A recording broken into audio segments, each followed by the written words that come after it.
Америк нэгдсэн улсын сансар судлалын агентлаг буюу NASA болон Европын сансар судлалын агентлагийн хамтын SOHO төслийн хүрээнд нарны судалгааг SOHO хиймэл дагуулын тусламжтай 20 гаруй жил хэрэгжүүлж байгаа юм. 2016 оны 11 сарын 27-ны өдөр ээлж судалгааны хүрээнд нарны хэд хэдэн зураг авсан байна. Тэр зургийн дунд нэг зураг байгаа нь олон хүмүүсийн анхаарлын сэдэв болсон юм. Зурагт бид нарны гадаргатай ойр, цагаан биет байгааг харж болно. Тэр биет нартай нарийн гэрлэлээр холбогдсон байгаа мэт зураг юм.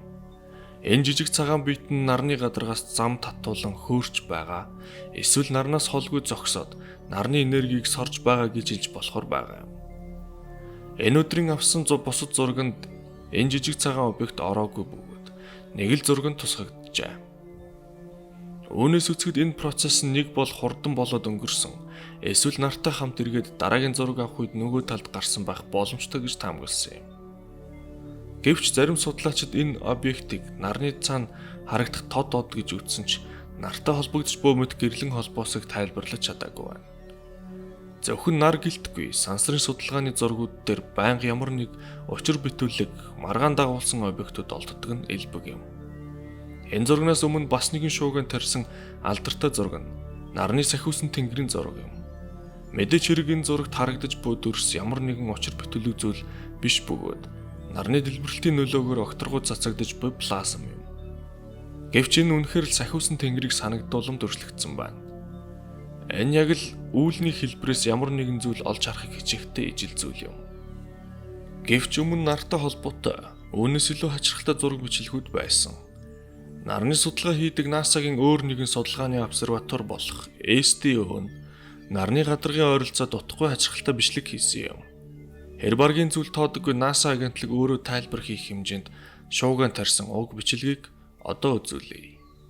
2012 онд бичигдсэн энэ дүрс бичлэгт нарны гадаргын ойролцоо томоохон хар зүйл байгааг харж болно.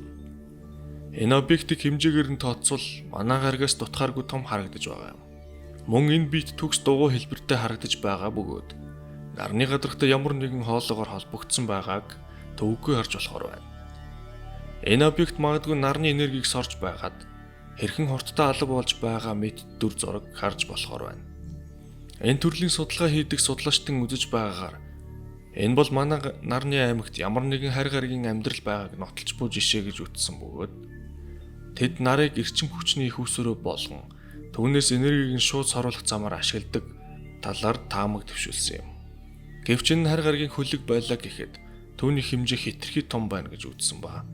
Магадгүй нарны температур маш өндөр учраас энэ нь хамгаалтын бүрхүүл бөгөөд түүний дотор жинхэнэ хөлөг нь хамаагүй жижиг хэмжээтэй байгаа гэж таамагласан юм.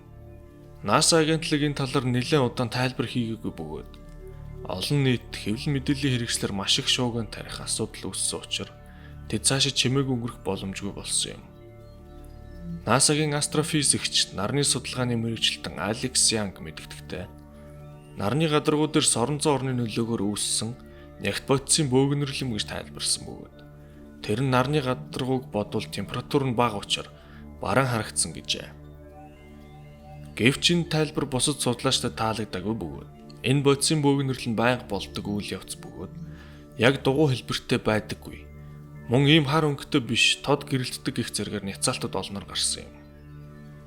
NASA ихэвчлэн иймэрхүү асуудалд тодорхой хариулт өгдөггүй байна. Нэг бол энэ асуудал тайлбар хийх хэмжээний бодит бус гэж үзэх, эсвэл тайлбар хийсэн ч энгийн зураг сүудрийн тоглолт гэх зэргээр тайлбар хийдэг байна. Гэвч энэ удаа тэд арай өөр тайлбар хийсэн нь энэ бөгөөд олон хүний эргэлзлийг төрүүлсэн юм. Эхний зургийг эргэн санацгаая. Ихэнх судлаачдын үзэж байгаагаар харь гаригийн соёл иргэншил байдаг бол тэд нарнаас шууд энерги суруулах хэмжээний хөгжсөн байх боломжтой гэж үзэж байгаа бөгөөд энэ объектын өнгө илүү тод, цагаан байгаа нь халуун төсвөртэй металлаар хийгдсэн байх гэж таамаг дэвшүүлцгээсэн байна. Мөн эрдэмтдийн судалгаагаар нар нь жилд 1-2 км-ийн диаметрээр багасдаг гэсэн бас үүний багч гэсэн нөлөө байдаг байх талтай гэж судлаачид үзсэн байна. Ямар нэг харь гаригийнхны талаарх таамгийг няцаагч талын үзнээр магадгүй нь одоогор судлагдаж тогтоогдоогүй үзэгдэл бөгөөд нарны гадаргуугаас нягт ихтэй бодис шидэгдэх замаар гадагшилдаг явдал ба энхүү зам татуулан харагддаг гэх таамаг юм. Гэвч энэ үзэгдэл урд өмнө нь болон үүнээс хойш ахин анзаарагдаагүй байна. Магадгүй ийм зүйл өмнө нь олон болдогч NASA тэр зургуудыг янзж тавьдаг гэх таамаг мөн их газар авсан байдаг.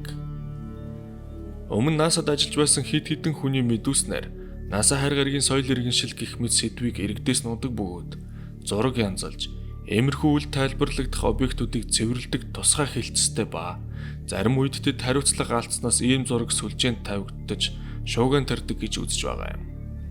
Үүнийг ч нотлох зураг бичлэгүүд интернет орчинд зөндөө байдаг байна. NASA-гийн инженер, механик доктор Берграны мэдүүлснээр саран дээр авсан учир бүтүүлэг объектуудын зургийг NASA зориудаар арилгаж нуун дарагдуулдаг гэсэн юм.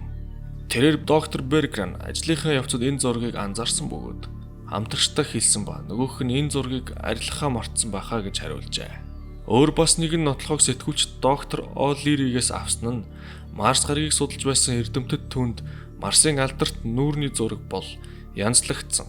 Тэд байгалийн объект мэт харагдуулахын тулд маш сайн засвар хийсэн тухай ярьсан байна. Өөр бас нэг NASA-гийн хуучин ажилтан Донна Хэрийн хэлснээр сансрын нисгчдэд маш хатуу сануулга өгдөг ба ямарваа нэг учир бүтүүлэг тайлбарлаж чадахгүй зүйлс харвал олон нийтэд мэдэгдэхгүй байх тухай юм. Түүний хэлснээр сансарт ажиллаж байгаа ажилчид тайлбарлаж чадахгүй зүйлстэй хамаагүй олон учирдаг гэсэн юм. Энэ талын бас нэг хөдөлшгүй баримт бол НАТО-гийн тэтгэврт гарсан хурандаа Боб Дини мэдээлснээр Аполло хөтөлбөрийн хүрээнд хийгдсэн 40 гаруй бичлэгийг устгасан гэх мэдэгдэл юм. Энэ бичлэг зургууд олон нийтэд ил болвол нийгэм улс төрийн тогтворгүй байдал үүснэ. Улсын ашиг сонирхолд нийцэхгүй гэж үздэг талаар хэлсэн байна. Нарнаас энерги сурвалж буй мэт энэ зургийн талаар одоо болтол нэгдсэн хариулт ойлголт үгүй байгаа юм. NASA огт ямар ч тайлбар хийгээгүй ба бидэнд зөвхөн өөрсдөө таамаглахаас өөр замгүй байна. Энэ нь байгалийн үзэгдэл үү?